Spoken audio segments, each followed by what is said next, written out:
Hello, my friends. Jerry Rosa here in the Rosa Stringworks Man Cave. You know, that vlog should have been a good one yesterday, but I was so jumbled up with all the problems I was having. I saw here, Dottie says, I think, I'll bet Jerry has the tractor fixed. Well, did I not show you the video of the tractor yesterday? I thought I did.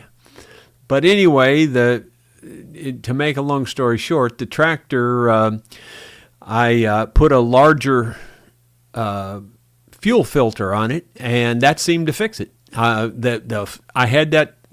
It was a new fuel filter, but it was a tiny one. I put it on there, and I guess that was choking it down enough that it wouldn't work. So I put a bigger fuel filter on it, and it started working. Well, she ran it for about, 45 minutes or so and was doing just fine, and then the belt broke. So the main belt broke on it. I have a new belt ordered, and it's supposed to be here today. So there you go. That's the saga of the lawn tractor. So, all of my suspicions were that it was some sort of a fuel issue, and sure enough, that's what it was. The parts came in yesterday, the new spark plugs, the new fuel pump, the new air filter, but quite honestly, I don't really need to put any of that on there right now because it's working just fine. It was the fuel filter was the problem. So anyway, I've got those spare parts. I may go ahead and put the plugs in because it's been a while since I had plugs in there. So I may do that anyway. A whole bunch of stuff came yesterday, in fact, from Amazon. In fact, I think I bought one of everything they have. Pretty much, it seemed like it. There was, 7 or 8 boxes came yesterday.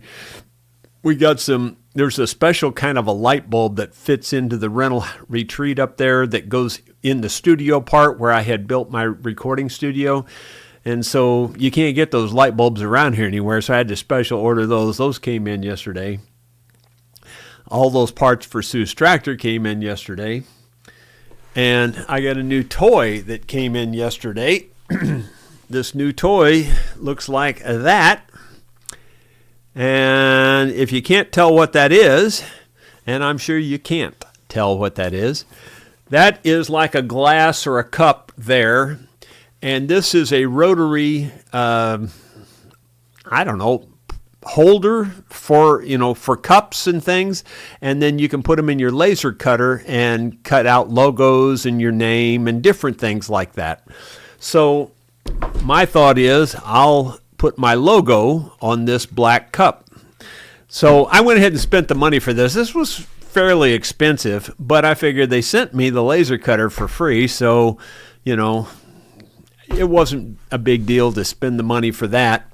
I don't actually plan to use that all that much, to be truthful, but I figure I'll, print a few different cups and things and just play with it, basically, like I've got time. I also did recut that tray that holds those sockets. I cut that and made it smaller. And after I got it done, I was pretty happy with it, but then I thought, I think I can still make it smaller. So I think I'm going to actually cut it down and do it yet again a third time. It's just, there's a lot going on. I got up real early and went out, and really at the crack of dawn, and went out and started cutting trees down. Well, actually, I just cut down one tree, but I cut it into 2 different logs.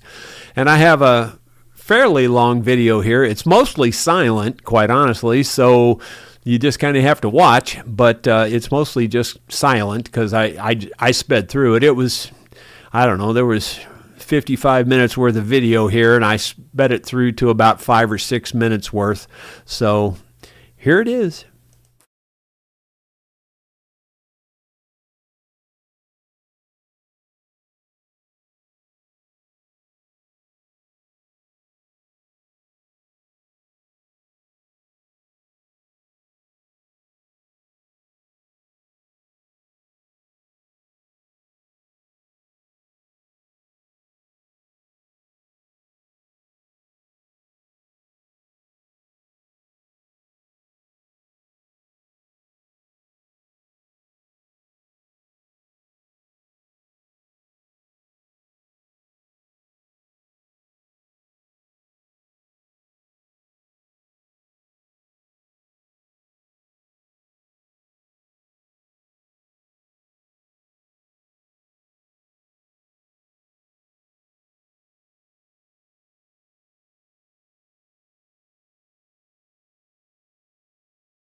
Well, including cutting the tree down, it's been about 3 hours making this much lumber. And, there's more out there. There's some slabs that are usable for parts. There's a couple of off-size ones. In other words, they were thicker, and I left them out there. So, my point is there's a lot of lumber, and it took 3 hours, which isn't too terribly bad. If you went and bought this, how much would that cost you to buy it for the 3 hours labor? I would say it's worth every bit of it, maybe more. You'd have to be making quite a bit per hour to. I'll show you what it looks like once I get it on the stack. I got 10 1x8s, which are, basically 3/4 by, actually these are 8.5. So that'll cover 85 inches, which is a little more than 7 feet of wall. So that'll cover almost one full 8-foot wall. And then I got, I think 5 of these, 1, 2, 3, 4, 5, and those are almost 6 inches. So there's almost 30 inches there that'll cover. So, out of that one tree, that's a pretty good yield, if you ask me. Well, that's quite a stack of lumber. I got 4.5 rows out of that tree. This, 1, 2, 3, and then 4, and then a half a row here. So that's pretty good out of that small tree. I mean, the bottom log was good size, but the second log was pretty tiny. It was only about 6 inches by the time you squared it up, even actually a little less than that. So pretty good yield considering. Yeah, that was all done by 9 a.m. this morning. There's just a lot to do when you got all this, all these projects, this building this Waterwheel house. I knew that was going to be a monster project, especially trying to build it vintage looking. I mean, you could go to the hardware store and buy everything you need, and it wouldn't take long to build it. But that's not how I'm doing it, unfortunately. Did you see anything else new I got? This thing here. Yeah, this mounts on the desk, and so that's, a big improvement over that darn stand sitting on top of the desk. This new desk is so big that this thing barely reaches as it is. This desk, I didn't realize it, but the desk is basically 6 feet long. It's 71 inches, so it's an inch shy, 5'11", I guess you'd say. So it's a pretty big desk. But this is a I can't. I'm so colorblind. It's written in red. They do that thinking that people can see it, but us colorblind guys can't see the darn red. It says Gator Frameworks. Gator Frameworks is what it says. But it's a pretty heavy duty, mic boom or whatever you want to call it. Seems to work pretty well. Well, let's go to the comments. Well, I thought I might as well tell you what I plan to do the rest of the day. The rest of the day, I'm going to I'm fairly caught up on paperwork, but I want to stay caught up. And because it's a new month, I want to get all my checkbooks balanced and, cash drawers and all that stuff. I want to get everything balanced.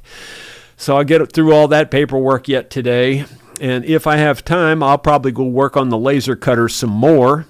Possibly even work with this new rotary tool on the laser cutter, possibly.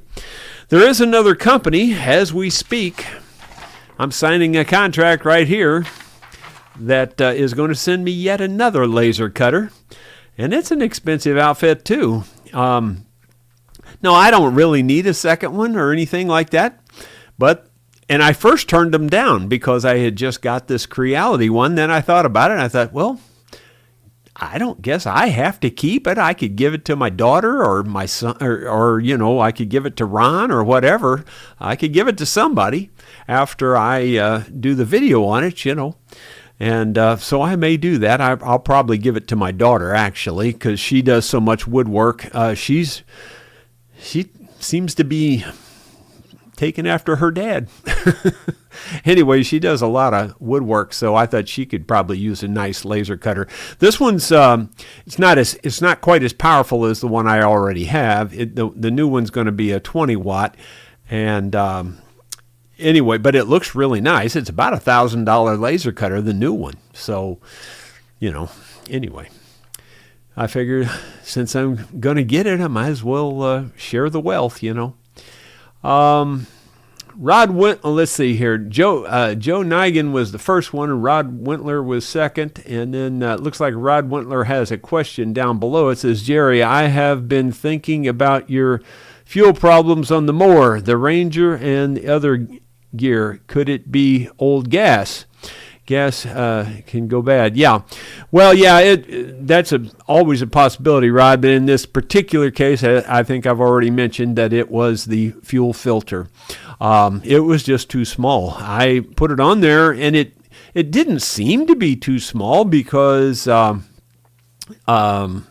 fit the line and everything. You had to kind of, it didn't go in the line real easy. I mean, like it didn't just fall in there, But the new one that I put on was even bigger, and the diameter was bigger and everything, so it lets more fuel pass through. So I think that's the whole situation. Like I said, she used it for nearly an hour before the belt broke, and it seemed to be fine. Let's see, moving on. I have used old gas from a tank on my late wife's farm, and although my car ran, it was clearly sputtering. Yeah, definitely gas can be an issue. There's no question about that. Dottie Hildebrand, prayers. Thank you, Dottie. I appreciate it. And we're praying for your son, too, or your grandson, I guess it is.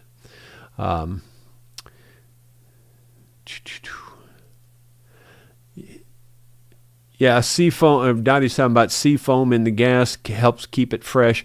Yeah, you can. There's a number of additives you can put in gas. Around here, we don't have to worry about that. And I know Sue buys. She'll go buy, I don't know, 6 5-gallon cans. Was that 30 gallons? She'll go buy 6 5-gallon cans, and I guarantee you, it won't last a week. I'm not making that up.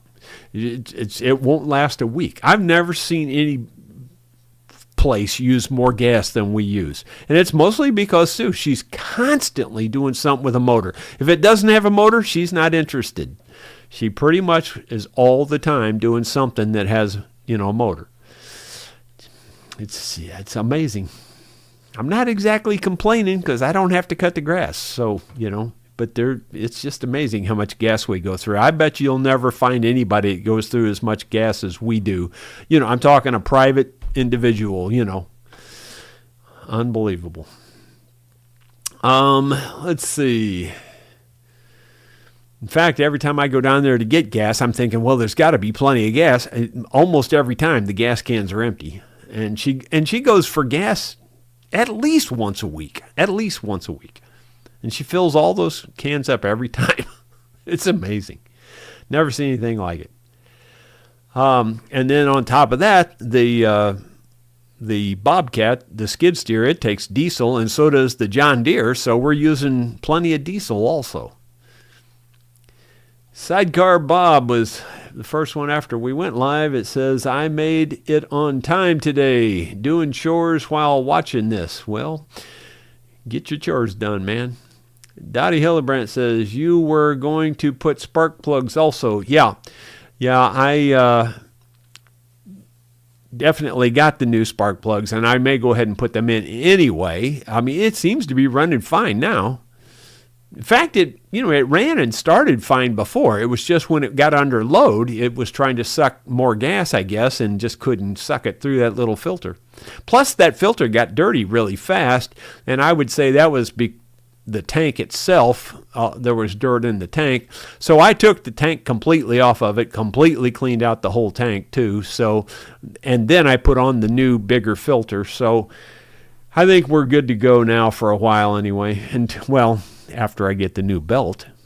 And putting on that belt ain't no simple thing either. It's a big belt. It's 167.17. It's a weird size belt. And it takes that size. You can't put a different size on that thing. It's crazy. You got to get that belt. 167.17. It's unbelievable. Yeah, it's just not easy being me. Bill Mumbo says, so many videos, so little time. Yeah, I just released a whole slew of videos just a moment ago before we went live here. I released the video on this desk. I released a video on the chainsaw. I released a video on the wireless mic, this dual wireless mic, and the tuner. And there was one more thing. I don't know. There's like 4 of them, I think. Yeah. Anyway, there's a whole bunch of them. Can't keep up with it all. Ronald Todd says it was 94 here today and just a bit on the hot side. Yeah. Well, it was in the 80s already it was bumping 80. It was real close to 80 at 6 o'clock this morning. I was totally drenched when I got the tree cut and the wood haul. By the time I got the tree sawed up into lumber and stacked in there, the shop, I keep it air conditioned to help that lumber dry, and I keep a fan blowing on it. And I was actually chilled in there. I was cold because I was soaked, and I'd been out in that hot heat and then that cold air. I was actually getting chilled in the shop because I was absolutely drenched. Bill Rhodes says he's back. Well, glad to have you back, Bill Rhodes. Let's see. Wade Hampton. Good afternoon, Jerry. I'm able to see you live now with the new time. I'm in Glendale, Arizona. Greenwich Mean Time 7, and we don't observe daylight savings time. I love the way you have transitioned to the new format, I guess is what that's supposed to say, but it's cut off. But anyway, yeah, glad to hear it, Wade. I'm glad you're here. I'm going to keep it on this time for a little while. In one way, this time works out a lot better for me because I'm a morning person and I like to get stuff done in the morning. And when I have the vlog in the morning, I'm not getting as much done, you know. But I don't know. I'm not sure what we're going to do, but I plan to go back to the morning time frame down the road. But right now, I got to get all this work done in this heat in the morning. There's no way you could do it at this time of day. It's in the 90s all the time, and the humidity is choking. It's just unbelievable how humid it feels out there. It feels like you're just walking through, you know, a curtain or something when you walk out into it. It's just a mess. Moving on down. Let's see. Sidecar Bob. It's only, okay, I read that, I think. I think I did. Dennis Moon. Rosa String Works and Sawmill. Yeah, that's Sawmill.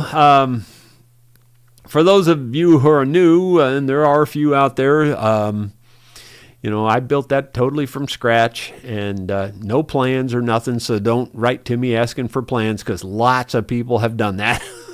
And there are no plans. I didn't have any plans. I didn't have any drawings. I didn't do any of that. I just started building it, and it worked out like it worked out. I mean, don't get me wrong. I had walked through the whole thing in my mind. It's like, I can't hardly say this without laughing, but it's like Einstein's thought experiments. That's the way I do everything. I think it through. I literally picture myself walking through the whole thing and how it's all going to work, and even down to the bolts and nuts and everything. I literally pictured in my mind, and then I just go build it. And that's how I did that.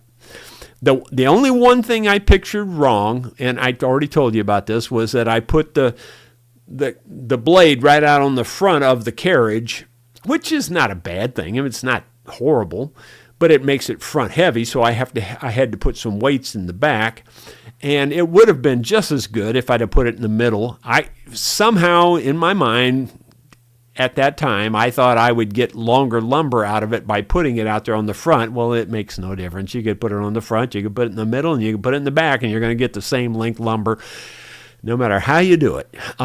So anyway, but in my mind, I thought I was going to accomplish something by putting it on the front edge like that, but it didn't work. Anyway, so that's really the only design. I can't even call it an error, but that's the only design change I'd probably make if I was remaking it. I'd probably put it in the middle. I think it's more I think it's more stable in the middle on your carriage. Herschel Rector, during tonight's lesson. Oh, I'm glad you said that, because with all the stuff I got going on, I kind of forgot about the lesson tonight. So I'm glad you said that to remind me. During tonight's lesson, will you talk about if it's good idea to use pick-up notes to start strumming in time?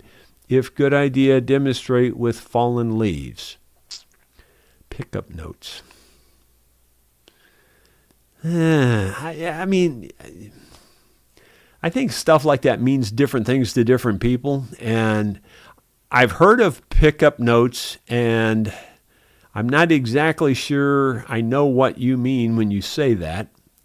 If you can be more specific, I'll try to cover it. But for the most part, I don't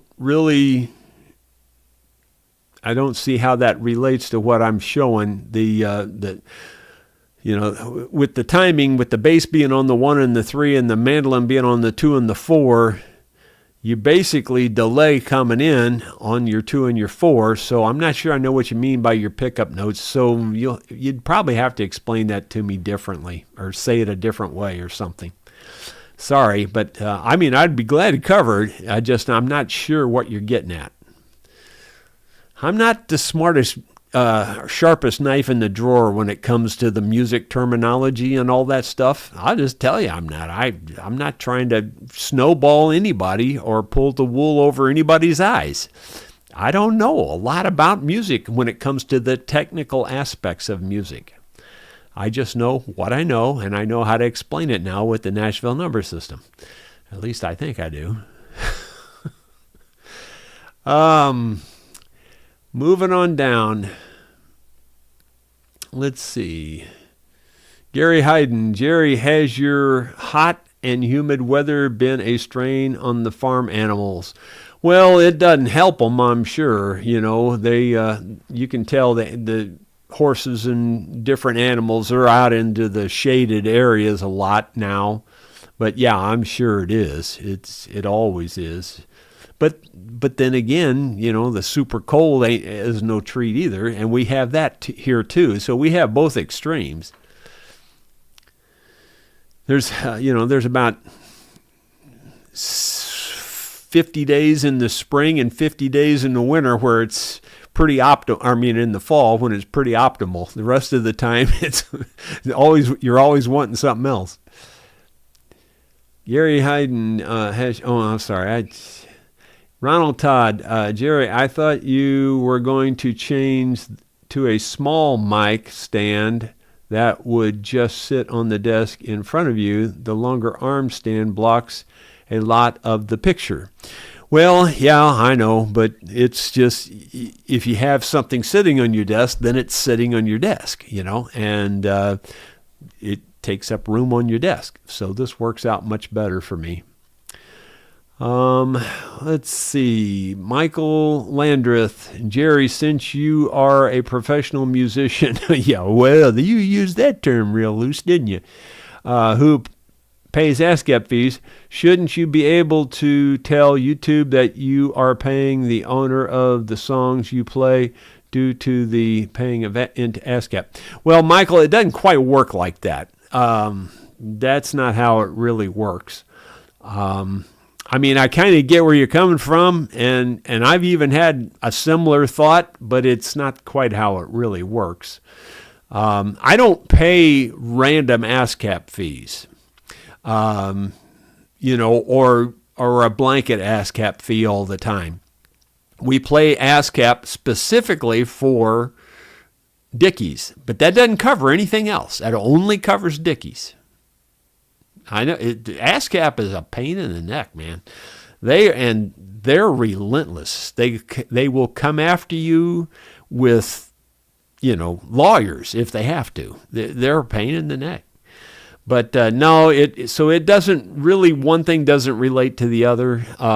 YouTube is kind of acting similar to ASCAP in this regard, similar in that they're supposedly giving the money over to the rightful owner, but they're not very good at that, and at least not in my opinion. So yeah, it just doesn't work like that, Michael. I wish it did. I would love it if it did, actually. Moving on down, looking for more question marks. The Freeze. It's Jerry Freeze is asking. He says, "Hi, Jerry. Are you saying up those logs? Are you sawing up those logs green? Aren't you getting cedar wax resin all over you?" Well, if you notice, I was wearing like a rubber glove type glove there, and that keeps it off of you pretty much. I mean, if you rub up against it, it'll get on you. And yeah, there's a lot of it gets on you. I usually just use plain old mineral spirits to get it off, though. Like I had it on my legs and everything the other day, and I just wipe it all down with paint thinner, mineral spirits, and it takes it right off. And some of you will say, "You can't put that on your skin." Well, I've been putting it on my skin pretty much my whole life. It doesn't really bother me much at all. So that's what I do. Not saying that's what you should do. That's what I do. It works really well. But yeah, you do get it all over you. It's a mess. That stuff's a pain. Well, actually, whether it's green or it's not, I mean, it can be old and it'll still ooze that sap out from under the bark. In fact, after you cut the logs and let them set a while, they're worse than very fresh ones. And that's the truth. They really are. Let's see. Ben Boyd, Jerry, as we become more intermediate level mandolin players, do you have any recommendations for how to practice? Well,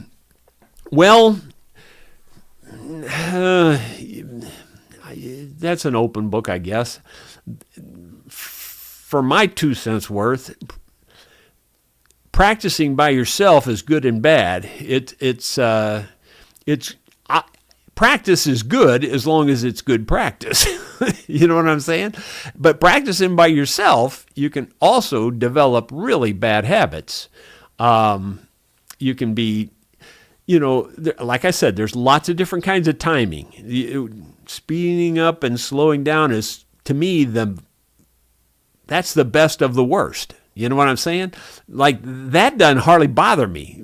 If you speed up a little bit over time, that's one thing. If you slow down a little bit over time, that's another thing. But breaking time or cutting across time or things like that really screw up other people, that's way worse, in my opinion. Way worse. And like your metronomes and things, they don't necessarily catch that. Because like a metronome, it's a tick-tock, and you do that, but that doesn't ensure you're going to go all the way down to the corner before you turn the corner and go the next, up the next sidewalk. You know what I'm saying? And that's the way a song is. Like, you got to go all the way in to the end of that verse before you turn and go to the chorus, or before you turn and go to the next verse. And people cut those corners all the time, and that's a timing issue. It's because they're not doing it correctly. And that's the kind of thing that happens when you practice by yourself a lot. So if you were really wanting my best recommendation for practice, of course, like I said, all practice that's good practice is good practice. But that where you create those habits, that's not good practice. And so from my perspective, I would say practice with other people, and like going to open jams, jam sessions, and things like that. That's way better practice, in my opinion. That's just me, but that's the way I feel about it. Let's see. Rud Jansen says, the mic stand is putting a shadow in your face. Maybe put the horizontal rod down and the last end up. Well, I may monkey with it on that. That's a good point. I'll have to see about that. I just added this extra light the other day. I hadn't had two lights before. I had only had the one light. So and maybe I've got that a little too bright too. That could be part of the problem. So anyway, we'll have to work it out, the details, and refine it over time here. This is obviously the first time I've used it live, so I didn't know what to expect. But I do like it. It's a good sturdy mic stand. The other mic stand, even though it's a stage type mic stand, this is a heavy mic, and it just constantly kept drooping. No matter how tight you could tighten it up. And I put about a 5-pound counterweight on it, or I don't know if it's 5 pounds, but probably 3 pound anyway, counterweight on it. And it still kept drooping, So this thing holds it really well. So I'm real happy with that. Moving on down, let's see. Steve Mays, humidity sucks, swamp water. Yeah, I for sure agree with that. I thought Kentucky had high humidity until I spent a summer in Korea. Unbelievable. Yeah, well, I can't say I've been there, so I can't compare it. But I'll tell you what, Missouri's got some humidity now. Don't ever underestimate how much humidity you can feel in Missouri. There's a whole lot of it. It depends on the day. Every once in a while, it's just real pleasant out. But most of the time during the summer, it's real humid, especially after it's been raining. And we've been getting quite a bit of rain this year, which is a good thing. I'm not complaining. Herschel, pickup notes are 2 or 3 melody notes that start the song before strumming begins, if that helps. Yeah, well, that's kind of the way I saw it, but I'm not exactly sure how that's going to relate to the lessons I'm talking. Maybe I should reread this question. Like I said, I'm a terrible reader, and it's not scrolling. I can't scroll up. It's never done that before where I can't scroll up, but I can't. It's not letting me scroll. I'm clicking the center wheel. There it goes. Finally. I was trying to go back to where that comment was to maybe reread the comment because it's Herschel. It says, during tonight's lesson, will you talk about if it's a good idea to use pickup notes to start strumming in time? If it's a good idea. Well, I still don't know how. If you're practicing by yourself, where are you going to get your pickup notes from? I mean, I don't know if I get it. I don't know if I get it. I guess, to me, I don't know. It's funny. Some things come so natural to some people, and some things are really difficult for other people, as I'm sure you're very aware. But, like, for me, starting in time, I just never see that as much of an issue. I guess I could turn this to get rid of that shadow. I'm trying to think of a way to do that. Maybe I could turn it different ways or something. Like you said, maybe I could turn it up the other way. I don't know. I'll try to monkey with that and see if I can fix that later. But, yeah, I don't know. I'm trying to think of an easy way to help somebody come in on time. I'll try to consider that and think about it for this evening and think about the pickup note idea. And if I can come up with something that makes sense and that would be easy and simple, I'll try to use that and explain it. I like to cover anything you have issues with or questions about, but sometimes, like I said, I'm not necessarily the sharpest knife in the drawer on all these issues. Okay,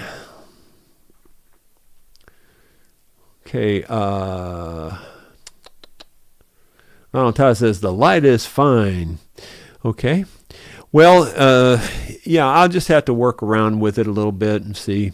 Maybe I could actually put it behind the monitor facing straight at me would probably be better too, I don't know. Somebody said going back and rewatching the jams. Bill Mumble says practicing by the watching the concerts. Yeah, that's a good way to do it. It really is. Ronald Todd, the light is fine. Okay, moving on down. Where's the... Looking for question marks. Eddie Turner, replay Jerry's monthly jam sessions and practice with them. Yep, that would work. And especially if you give them a thumbs up, that would work. Of course, if you've already given them a thumbs up, it'll show that when you go in there. So you don't want to do it again, otherwise it'll take it away. Hugh O'Connor, practice on your own, record yourself, either audio or preferably video. Some people may be a bit wary of jamming with others. Well, that's true, but some people are weary of recording too. You'd be surprised. I ran a recording studio. There's a lot of people that don't like to hear themselves or see themselves, especially like Sue would be one of those. She doesn't like to see herself on video. So there's every kind of scenario you can imagine on every issue that you can bring up. That's just the way it is with all this stuff with music, especially. Yeah, I think practicing with the concert would be a real good idea, honestly. I think that's a real good idea. But I do think practicing with others is a real strong way to improve. It's a real strong way to improve. And you'll also, well, let me back that up. Let me back that truck up just a little bit. There's... I don't even know if I should go into this. I'm not going to mention any town names or any people's names, but there is a location that I know about. And it's filled. Oh, gosh, this is going to sound so conceited or so uppity or something. I don't know. There's no good way to say this, but it's filled with what I call icky pickers. And I mean, not a single one of them can keep time for nothing. So if you went to that jam and practiced there, you'd just learn nothing but terrible bad habits. So there's that. You might want to, if you are going to go pick with other people, you ought to know that they're reasonably good musicians, and that's another thing. If you can pick with musicians that are better than you are, that's always good for you. That's really good for you. And I always tried to do that. I always tried to jam with people that were at least as good as I was and hopefully better. And that does help you get better. Oh, let's see. Wow, there's a whole bunch of them scrolled up here now. I think I'm getting behind here. Wow.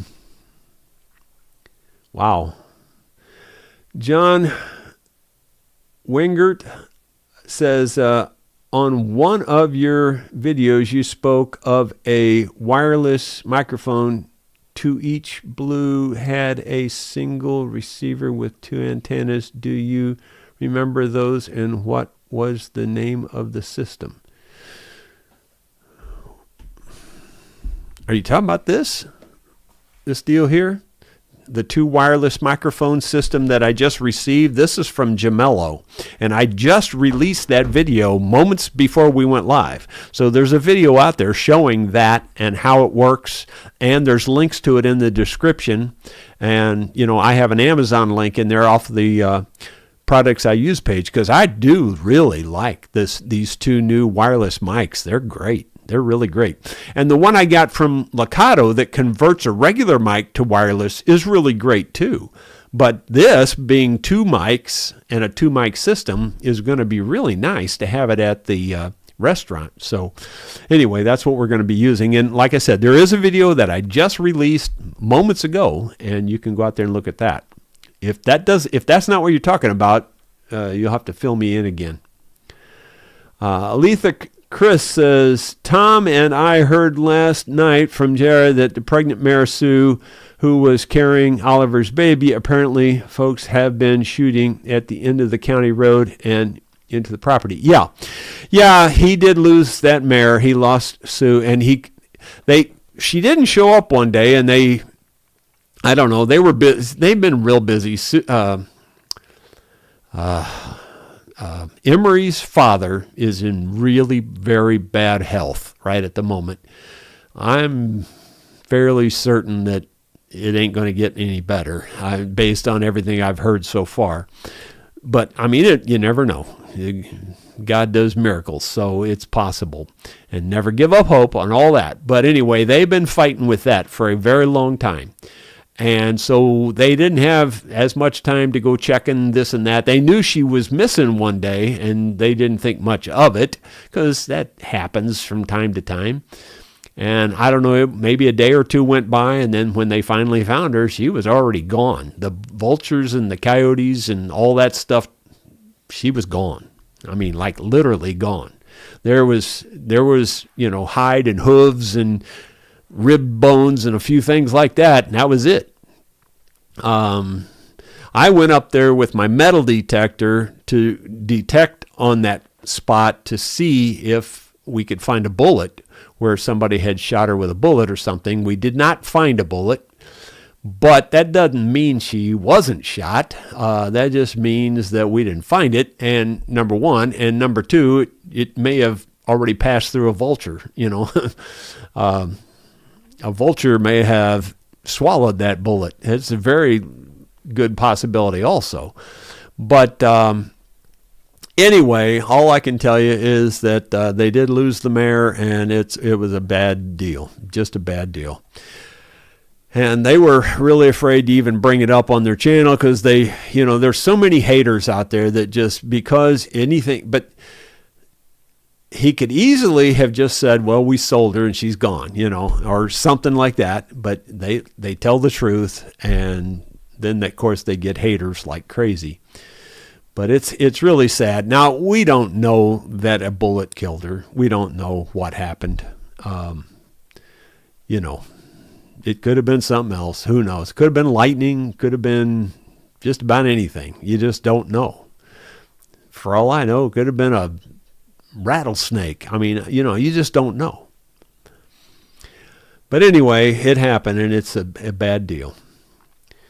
But if you have a lot of animals, stuff's going to happen. I mean, if you got one or two animals, it can still happen, but it just doesn't happen to the same frequency as when you got 30 or 40 animals.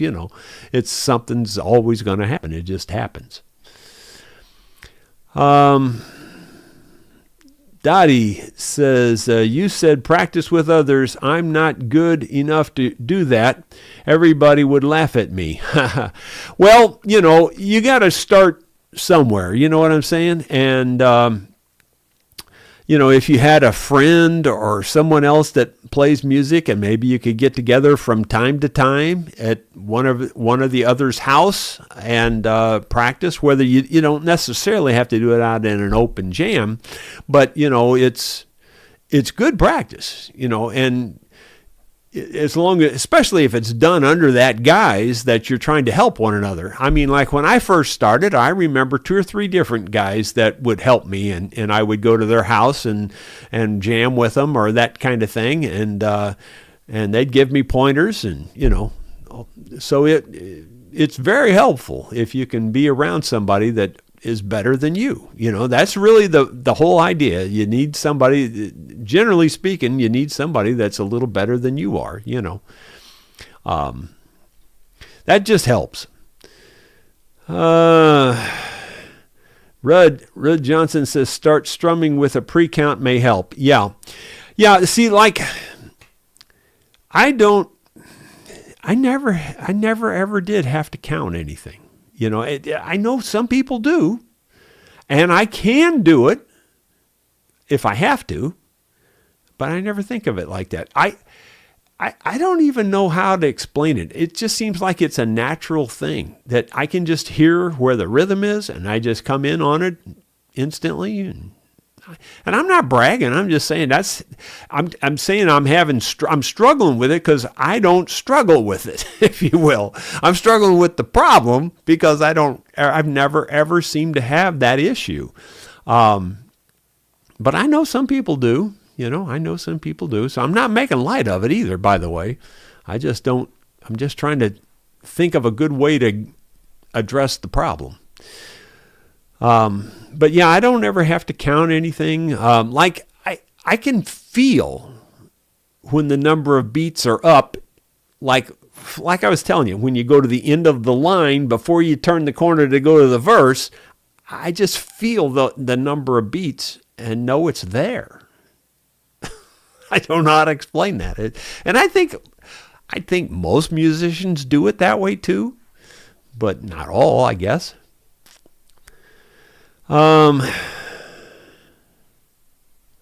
Ronald Todd says, how's JR making out with the target shooters? I'd be pissed. Yeah, well, those shooters have been up there for years and years and years and years, way before I ever bought this farm, and they shoot, and they're generally shooting down his ridge, so the bullets don't come this direction, at least not that I'm aware of, but we hear them shoot up there all the time. In fact, we're actually closer to it than his house is. But there are a lot of trees between that up there and us down here too. So it's a disturbing thing. Yeah, I don't know. It's bad. But again, I think, honestly, had I been making that video, I wouldn't have laid it off so heavy on that. I think he's trying to find some way to justify the fact that the horse died. I don't mean to sound callous. It's just the fact. Animals die. Sometimes they do, and who knows what happened. I honestly have my doubts that she was shot. I really honestly have my doubts. I doubt that's what happened. It could have happened, but I doubt that's what happened. So anyway, but you never know. Rick Griffin, the other idea for practice is to use backing tracks, scores of them, YouTube, also cover time. That way you can see your progress and notice it more clearly. Well, I don't know anything about backing tracks myself, but I mean, I guess I basically kind of know what it is, but I definitely don't know anything about it. I've never done it in my life. Wade Hampton, Jerry, I've been a guitarist 55 years and I play the mandolin my own way too. I'm going through the lessons and my biggest obstacle in the 2 and 4 beat of the mandolin. Yeah, the 2 and the 4 beat though is, I think a lot of people get hung up on that because they're not hitting that lead note. Like you got 1, 2, 3, 4, 1, 2, 3, 4. Well, they're not hitting the 1 and the 3. So all you have to do to get to the 2 and the 4 is just, as you're hitting, go ahead and hit all 4 if you want to. 1, 2, 3, 4, and then just come 2, 4, 2, 4. You just miss the 1 and the 3. I mean, after, in other words, like it's easy to do for me with a guitar to demonstrate it because you take your pick and you hit the top string and then you strum, and you hit the next string and then you strum. You hit the string and strum. Well, you just quit hitting the string and all you do is you do the strum. And that's what you're doing on a mandolin. That's all it is. It's just that simple. I don't know if that makes sense or not, but that's all there is to it.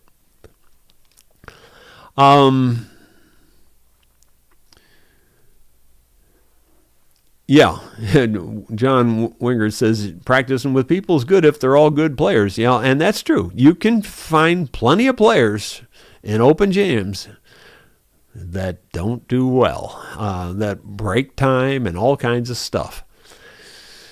So but yeah, I don't know. It's still good, I think, if you can practice with people. I think that's a real good thing. Practicing totally by yourself is almost like dynamite. It's almost like a lit dynamite thing. As long as you've got the natural ability to know and feel it, I think practicing by yourself is just fine.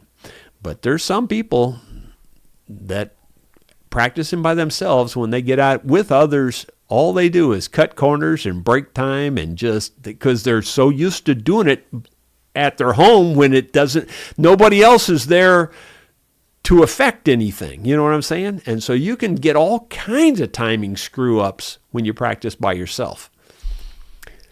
So like the person said, the backing track idea, I think practicing with our videos is a good idea. Practicing just with a radio or any kind of other, something that's keeping time, that's real good practice.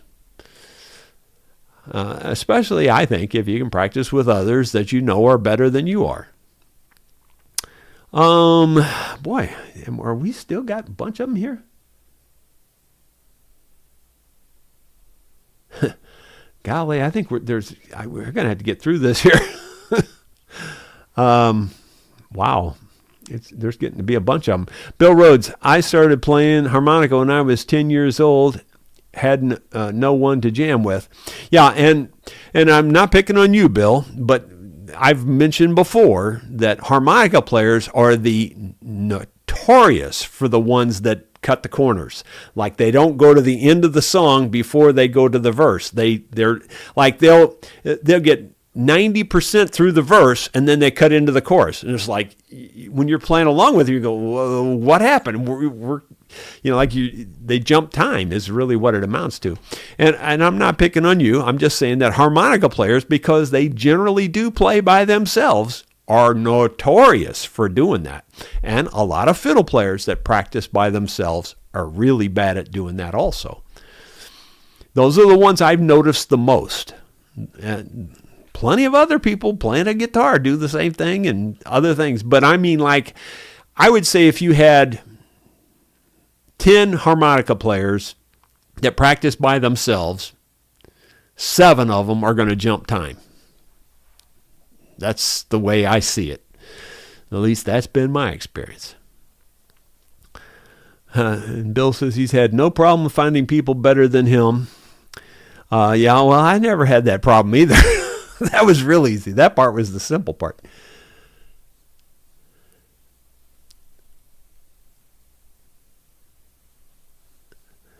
Aletha says, can Don be hooked up to your dual mic system? It's hard to hear him on his upright bass. Well, he has his own feed in, and I thought you could hear it pretty well, at least. I think that really depends a lot on what you're listening to it on. If you're listening to it on a phone or if you're listening to it on a tablet, you won't hear the bass. That's just because these things are not bass optimized.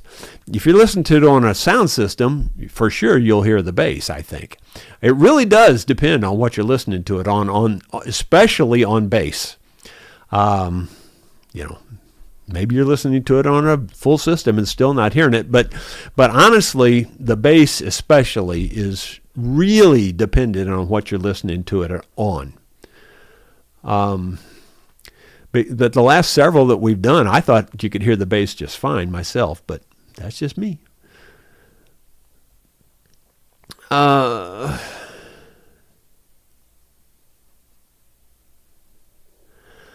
Michael Lappensee says, I had a guy ask me to help him with strumming patterns, and I had no idea how to put it into words. Yeah, it's not always simple. I'm trying to read your... Well, let's see. I'm looking for question marks primarily. Wade has some. It says, Jerry, I've been a guitarist for 55 years, and I play the mandolin. Okay. Yeah, all right. Well, I got to that one, and then it scrolled on me, and I got up to some other ones that I guess I'd missed before. Ben says, you have a vast musical knowledge. It's just natural to you now. You use pickup notes, transitioning sevenths, fills, etc. It's become a natural part of your playing now. Yeah, well, I'm sure that's true. Don't get me wrong. I mean, like, pickup notes in the sense that, like, when someone starts the song, I may come in on the third beat or something. You know what I'm saying? Like you said, pickup notes. They start, the first three words come out of their mouth, and then I hit my downbeat or whatever. That kind of thing. So I get that. I know that's what you're saying. I do demonstrate that, and maybe I'll try to demonstrate that tonight about when to come in on the mandolin. I'll try to demonstrate that and show you how I do it. Now, when you're playing by yourself, like I said, I don't see how you have pickup notes.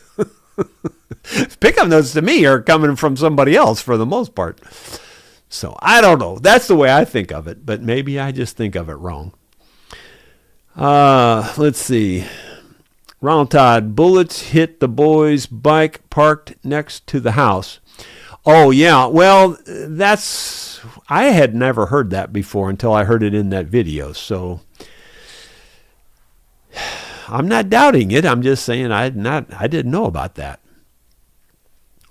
I have total side story here. I've been shot at multiple times in my life. Shot at one time, I would say it was a warning shot.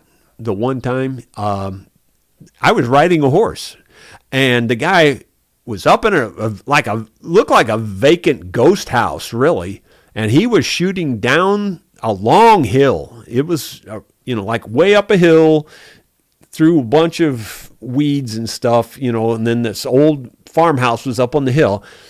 And I'm on the county road riding my horse, and the bullets started just zinging off that road coming from that house. Of course, I turned around and took off, so that was one time. Two other different times, I was in the woods and more or less minding my own business. And one time, these target shooters were shooting, and their bullets were ricocheting up the hill, and I could see the leaves spinning where the bullets were going through the leaves. Yeah, man, I jumped behind a tree, and I was screaming down there. But when they're shooting, they don't hear you screaming, And they just kept shooting, and them bullets just kept zinging through the leaves. So that was one time. And another time, I was in a tree stand, and it was the very first time I ever sat in this tree stand, and I think I had 8 or 9 deer walk in front of me that night, and I didn't shoot at any of them. I had my bow. I was waiting on a big buck or something, and there was more than that. There was like 12 or 13 of them, and they walked past me, and they went up the hill, and they came out in this field, and anyway, there were 2 guys way up on the other end of that field, saw those deer come out in the corner of that field, and they started shooting at them, and they're shooting all the way down this hill. And of course, I'm out into the woods a long ways, but them bullets were going through my tree, and limbs were falling off I was sitting in a cedar tree, and limbs were falling off my cedar tree. Yeah, that was scary. I jumped around on the back side of that tree. I was about 15, 20, maybe 20 feet in the air, and I just jumped around and just basically held on to the backside of that tree. So, and I was screaming at them too. Of course, they couldn't hear me either. But I learned that that's not a good tree to sit in during rifle season. But they were shooting. It was rifle season. I had my bow, and I was, back then you could use your bow during rifle season. Now I don't think you can in Missouri. But anyway, let's see. Moving on down here.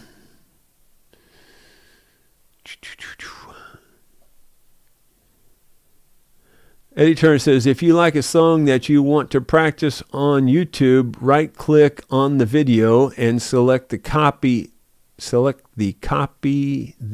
URL at current time and paste a shortcut to your desktop. It will play that song. Eddie knows all the tricks, man. Pretty cool, Eddie. That might be a good one for you guys if you're looking to practice with something. Wavy Gravy, how do you get to Carnegie Hall? Practice, man, practice. Yeah, and like I said, perfect practice makes perfect. See, that was one of the lines that Cash was saying to me. Oh, I practice all the time, I said, yeah, but practice does not make perfect. Perfect practice makes perfect. There's a huge difference. If you're practicing with bad habits, you're not accomplishing anything. That's all I can tell you about that.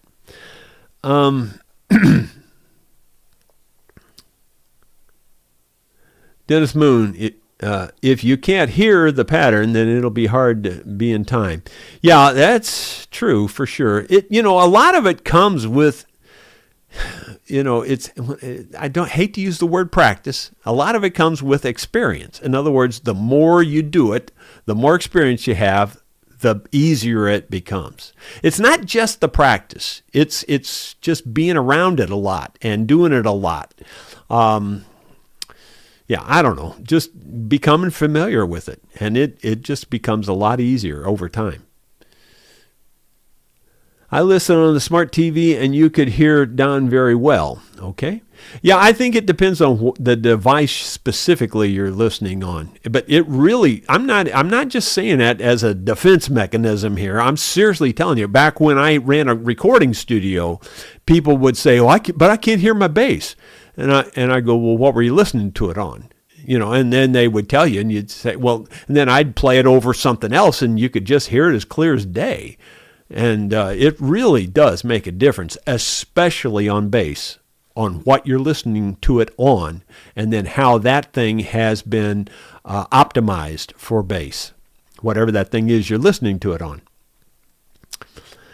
Bill Webb, I'm learning to say no to some instruments that come in. I'd like to be able to fix them all, but I have to stay within my limitations and skill level. Makes my life easier. Yeah, well, that was my problem. I could never say no. I rarely did. Well, toward the end, I started saying no to classical guitars, and I started saying no to the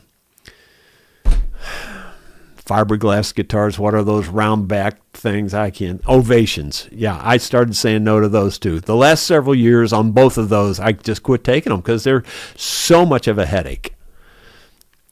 And you wouldn't think classicals would be, but they're a headache too. You could do certain things on a classical that's just the same, but just the tuning keys on a classical drives me nuts. I hate those slotted pegs and you have to put the thing down through and wind. It's just a pain. Just a pain. Ruth Jensen, and keep in mind, that was one of the things that hurt my hands the most was the tuning. And with those classicals, you got to turn those tuners a lot more. And I know you can get a winder and you can use a thing. But when you're doing it on a scale like I'm doing it, they just became a pain. So I quit doing them. Red Johnson, use a headphone on your phone or tablet for hearing the bass. That's probably a good idea. Dad Hildebrandt, some idiot shot towards my house and the pellets, it's covered by that little thing in the corner, hit my house. Damage was minimal. Wow. Yeah, there's a moron born every minute. You know how that is. And there's always somebody out there doing something stupid like that. Well, guys, I'm going to let that be it. We've probably gone extra long. It looks like an hour and 7 minutes or hour and 8 minutes. But anyway, I'm glad you reminded me that there's a lesson tonight. I get so involved and so busy with everything I'm doing. It's hard to keep track. It truly is. And Sue's not here today to help remind me either, so not that she would remind me about the lesson anyway, but she's up in St. Louis. She went to the doctor. She finally got a doctor's appointment. She went up to St. Louis to the doctor's appointment. She's having trouble with her hips and all the issues she's had from her colon cancer and all that from years back and all the treatments and things that have happened. So keep her in your prayers too. Thank you for being here, 125 viewers, and we will see you tomorrow. Well, we'll see you tonight with the lesson, and we'll see you tomorrow with something else.